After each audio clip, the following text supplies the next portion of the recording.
Capítulo 8. O Senhor disse a Josué: Não tenha medo nem desanime. Pegue todos os seus homens de guerra e avance contra Ai, pois eu lhe entreguei o rei de Ai, seu povo e sua terra. Você os destruirá como destruiu Jericó e seu rei. Desta vez, porém, poderão ficar com os despojos e os animais. Prepare uma emboscada atrás da cidade. Então Josué e todos os seus homens de guerra partiram para atacar Ai. Josué escolheu 30.000 de seus melhores guerreiros e, de noite, os enviou com as seguintes ordens: Armem uma emboscada atrás da cidade, perto dela, e preparem-se para entrar em ação.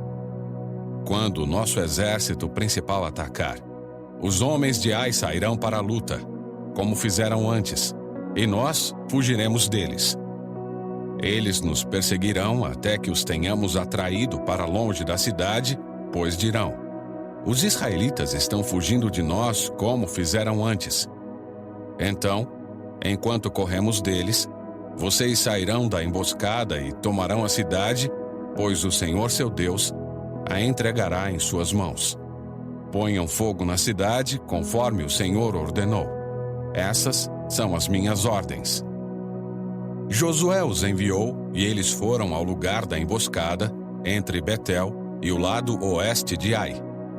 Josué, porém, passou a noite com o povo no acampamento. No dia seguinte, logo cedo, Josué passou em revista a tropa e partiu para Ai, acompanhado dos líderes de Israel. Todos os homens de guerra que estavam com Josué se aproximaram da cidade e acamparam do lado norte de Ai, onde um vale os separava da cidade. Naquela noite, Josué enviou cerca de 5.000 homens para esperarem escondidos entre Betel e Ai, do lado oeste da cidade. O exército principal se posicionou ao norte da cidade e o grupo da emboscada a oeste. Josué, por sua vez, passou a noite no meio do vale. Quando o rei de Ai viu os israelitas do outro lado do vale, ele e seu exército se apressaram e saíram bem cedo para os atacarem no local de onde se avista o Vale do Jordão. Não sabiam, porém, que havia uma emboscada atrás da cidade. Josué e o exército de Israel fugiram em direção ao deserto, como se estivessem derrotados. Todos os homens da cidade foram chamados para persegui-los e, com isso, acabaram atraídos para longe da cidade. Não restou um só homem em Ai e em Betel que não perseguisse Israel, e as cidades ficaram totalmente desprotegidas.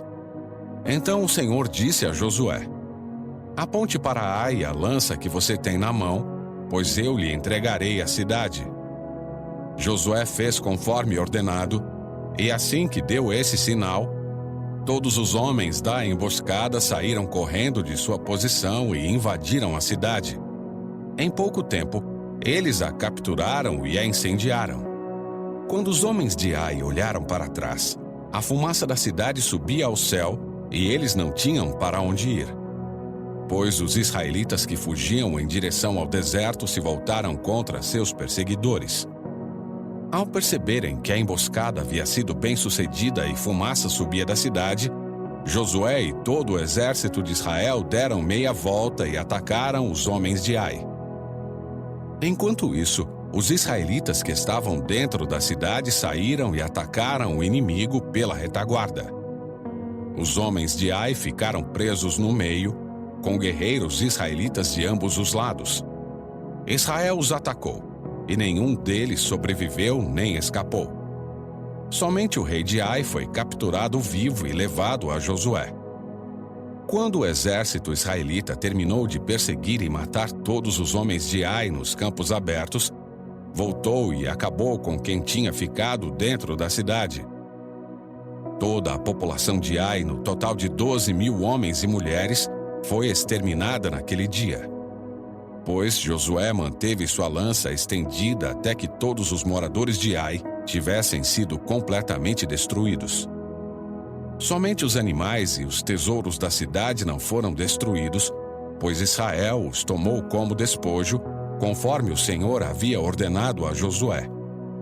Então Josué pôs fogo na cidade de Ai, e ela se tornou para sempre uma pilha de ruínas, um lugar desolado até hoje.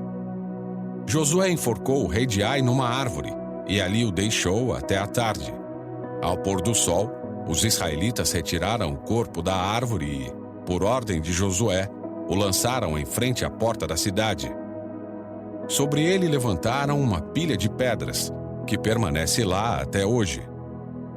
Então Josué construiu no Monte Ebal um altar ao Senhor, o Deus de Israel.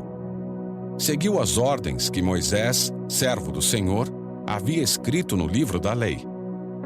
Façam um altar de pedras inteiras, em sua forma natural, que não tenham sido trabalhadas com ferramentas de ferro. Sobre o altar, apresentaram ao Senhor holocaustos e ofertas de paz. E enquanto os israelitas observavam, Josué copiou nas pedras a lei que Moisés lhes tinha escrito. Todo Israel, tanto os estrangeiros como os israelitas de nascimento, junto com os líderes, oficiais e juízes, se dividiu em 2 grupos. Um grupo ficou em frente ao monte Gerizim e o outro em frente ao monte Ebal. Entre os 2 grupos, que estavam voltados um para o outro, ficaram os sacerdotes levitas que levavam a arca da aliança do Senhor. Tudo foi feito de acordo com as ordens transmitidas de antemão por Moisés, servo do Senhor, para que o povo de Israel fosse abençoado. Em seguida, Josué leu todas as bênçãos e maldições que Moisés havia escrito no livro da lei. Cada palavra de cada ordem de Moisés foi lida para toda a comunidade de Israel, incluindo as mulheres, as crianças e os estrangeiros que viviam entre eles.